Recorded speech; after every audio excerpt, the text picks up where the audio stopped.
ನೋಡಿ, ಇಡೀ ಪ್ರಪಂಚದ ಎಕಾನಮಿ ಸ್ಲೋ ಆಗ್ತಿದೆ, ಆದ್ರೆ ನಮ್ಮ ಭಾರತದ್ದು ಮಾತ್ರ ರಾಕೆಟ್ ವೇಗದಲ್ಲಿ ಮುನ್ನುಗ್ತಿದೆ. ಅಬ್ಬಾ, ಈ ಅದ್ಭುತ ಬೆಳವಣಿಗೆಯ ಹಿಂದೆ ಒಂದು ಸೈಲೆಂಟ್ ಪವರ್ ಇದೆ. ಹಾಗಾದ್ರೆ ಯಾರು ಆ ಸೈಲೆಂಟ್ ಹೀರೋ? ನಮ್ಮ ಈ ಅದ್ಭುತ ಗ್ರೋಥಿನ ಹಿಂದಿರೋ ರಹಸ್ಯವಾದರೂ ಏನು? ಎಲ್ರೂ ಅಂದ್ಕೊಂಡ ಹಾಗೆ ಅದು IT ಸೆಕ್ಟರ್ ಅಂತೂ ಖಂಡಿತ ಅಲ್ಲ. ಇಲ್ಲ, ಸ್ಟಾಕ್ ಮಾರ್ಕೆಟ್ ಕೂಡ ಅಲ್ಲ. ಅಸಲಿ ಹೀರೋ ನಮ್ಮ ದೇಶದ ಪ್ರಗತಿಯ ನಿಜವಾದ ಬ್ಯಾಕ್ಬೋನ್, ಅದು ನಮ್ಮ ಬ್ಯಾಂಕಿಂಗ್ ಸಿಸ್ಟಮ್. ಸೊ ಈ ಅದ್ಭುತ ಸಿಸ್ಟಮ್ನ ಕಥೆಯೇನು ಅಂತ ನೋಡೋಣ ಬನ್ನಿ. ಇದರ ಆರಂಭ ಹೇಗಿತ್ತು, ಡಿಜಿಟಲ್ ಯುಗದಲ್ಲಿ ಇದು ಹೇಗೆ ಬದಲಾಯಿತು, ಇದರ ರೂಲ್ಸ್ ಯಾರು ಮಾಡ್ತಾರೆ, ನಮ್ಮ ದೇಶದ ಬೆಳವಣಿಗೆಗೆ ಇದು ಹೇಗೆ ಸಹಾಯ ಮಾಡುತ್ತೆ ಮತ್ತು ಮುಂದೆ ಇದರ ಭವಿಷ್ಯವೇನು, ಎಲ್ಲವನ್ನೂ ಒಂದೊಂದಾಗಿ ನೋಡೋಣ. ಸರಿ, ಮೊದಲು ಭಾರತದ ಮಾಡರ್ನ್ ಬ್ಯಾಂಕಿಂಗ್ ವ್ಯವಸ್ಥೆ ಹೇಗೆ ಶುರುವಾಯಿತು ಅಂತ ನೋಡೋಣ.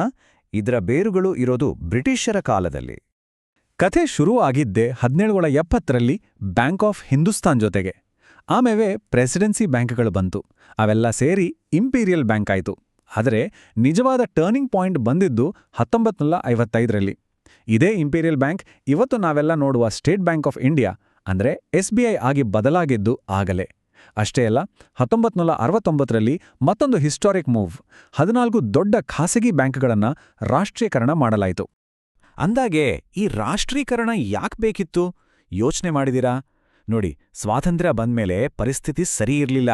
ರೈತರಿಗೆ ಲೋನ್ ಸಿಗ್ತಿರ್ಲಿಲ್ಲ, ಹಳ್ಳಿ ಕಡೆ ಬ್ಯಾಂಕ್ಗಳೇ ಇರಲಿಲ್ಲ, ಬಿಸ್ನೆಸ್ ಮಾಡೋರ್ಗೂ ದುಡ್ಡಿನ ಸಪೋರ್ಟ್ ಇರಲಿಲ್ಲ. ಸೊ ಈ ಎಲ್ಲಾ ಸಮಸ್ಯೆಗಳನ್ನ ಬಗೆಹರಿಸಕ್ಕೆ ಸರ್ಕಾರ ಈ ದೊಡ್ಡ ಹೆಜ್ಜೆ ಇಡಬೇಕಾಯಿತು.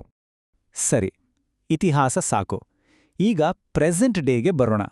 2014ರ ನಂತರ ಟೆಕ್ನಾಲಜಿ ಅನ್ನೋದು ಬ್ಯಾಂಕಿಂಗ್ ಸೆಕ್ಟರ್ನ ಚಿತ್ರಣವನ್ನೇ ಪೂರ್ತಿಯಾಗಿ ಬದಲಾಯಿಸ್ಬಿಡ್ತು. ಈ ಡಿಜಿಟಲ್ ರೆವಲ್ಯೂಷನ್ ಒಂದೊಂದೇ ಸ್ಟೆಪ್ಪಲ್ಲಿ ನಮ್ಮ ಲೈಫನ್ನೇ ಚೇಂಜ್ ಮಾಡ್ತು. ಮೊದಲು ಜನ್ಧನ್ ಅಕೌಂಟ್ಗಳು ಬಂದು ಕೋಟ್ಯಾಂತರ ಜನನ ಫಾರ್ಮಲ್ ಬ್ಯಾಂಕಿಂಗ್ ಸಿಸ್ಟಮ್ಗೆ ತಂತು. ಆಮೇಲೆ ಬಂತು ನೋಡಿ UPI ಕ್ರಾಂತಿ. ಇದು ಹಣ ಕಳಿಸೋ ರೀತಿಯನ್ನೇ ಬದಲಾಯಿಸ್ಬಿಡ್ತು. ಇವತ್ತು ನಮ್ಮ ಮೊಬೈಲೇ ನಮ್ಮ ಬ್ಯಾಂಕ್. ಆನ್ಲೈನಲ್ಲಿ ಲೋನ್ ತಗೊಳ್ಳೋದು ಕೂಡ ಬೆರಳ ತುದಿಯ ಕೆಲಸ ಆಗಿದೆ. ಒಂದೇ ಮಾತಲ್ಲಿ ಹೇಳಬೇಕು ಅಂದ್ರೆ, ಬ್ಯಾಂಕಿಂಗ್ ಅನ್ನೋದು ಬ್ರಾಂಚ್ನಿಂದ ಮೊಬೈಲ್ಗೆ ಶಿಫ್ಟ್ ಆಯಿತು ಅಲ್ವಾ?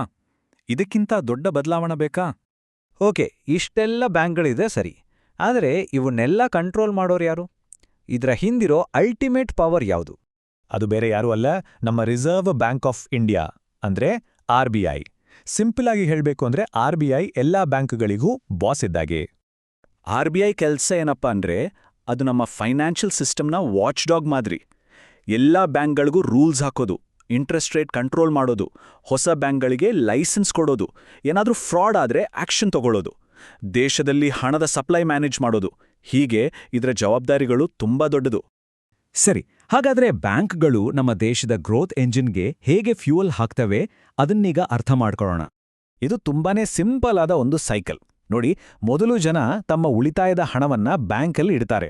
ಆಮೇಲೆ ಬ್ಯಾಂಕ್ಗಳು ಅದೇ ಹಣವನ್ನ ಬಿಸ್ನೆಸ್ಗಳಿಗೆ ಲೋನ್ ಆಗಿ ಕೊಡುತ್ತೆ. ಬಿಸ್ನೆಸ್ಗಳು ಆ ಹಣದಿಂದ ಫ್ಯಾಕ್ಟ್ರಿ ಕಟ್ಟುತ್ತೆ, ಮಷೀನ್ ತಗೊಳುತ್ತೆ, ತಮ್ಮನ್ನು ತಾವು ಎಕ್ಸ್ಪ್ಯಾಂಡ್ ಮಾಡ್ಕೊಳ್ಳುತ್ತೆ. ಇದರಿಂದ ಏನಾಗುತ್ತೆ? ಹೊಸ ಹೊಸ ಜಾಬ್ಗಳು ಕ್ರಿಯೇಟ್ ಆಗುತ್ತೆ. ಆ ಮೂಲಕ ನಮ್ಮ ಎಕಾನಮಿ ಬೆಳೆಯುತ್ತೆ. ಇದರ ಇಂಪ್ಯಾಕ್ಟ್ ನಮ್ಮ ಕಣ್ಮುಂದೆಯೇ ಇದೆ. ಯಾರೊಬ್ರು ಹೋಮ್ ಲೋನ್ ತಗೊಂಡು ಮನೆ ಕಟ್ಟಿದ್ರೆ ಕನ್ಸ್ಟ್ರಕ್ಷನ್, ಸ್ಟೀಲ್, ಸಿಮೆಂಟ್ ಈ ಎಲ್ಲಾ ಸೆಕ್ಟರ್ಗಳಿಗೆ ಬೂಸ್ಟ್ ಸಿಗುತ್ತೆ. ಒಬ್ಬ ಚಿಕ್ಕ ಅಂಗಡಿಯವನು ಬಿಸ್ನೆಸ್ ಲೋನ್ ತಗೊಂಡು ತನ್ನ ವ್ಯಾಪಾರ ದೊಡ್ಡದು ಮಾಡಿದ್ರೆ ಮತ್ತಷ್ಟು ಜನಕ್ಕೆ ಕೆಲಸ ಸಿಗುತ್ತೆ. ಇದೆಲ್ಲದರ ಜೊತೆಗೆ ಡಿಜಿಟಲ್ ಪೇಮೆಂಟ್ಸ್ ಇಡೀ ಎಕಾನಮಿಯನ್ನ ಫಾಸ್ಟ್ ಮತ್ತು ಎಫಿಷಿಯಂಟ್ ಮಾಡುತ್ತೆ. ಸೊ ಸಿಂಪಲ್ ಲಾಜಿಕ್, ಯಾವಾಗ ಹಣ ವೇಗವಾಗಿ ಚಲಿಸುತ್ತೋ ಆಗ ನಮ್ಮ ಎಕಾನಮಿಯೂ ವೇಗವಾಗಿ ಬೆಳೆಯುತ್ತೆ. ಹಾಗಾದ್ರೆ ಇಂಡಿಯನ್ ಬ್ಯಾಂಕಿಂಗ್ನ ಫ್ಯೂಚರ್ ಹೇಗಿರಲಿದೆ? ಮುಂದೆ ಏನೆಲ್ಲ ಆಗಬಹುದು?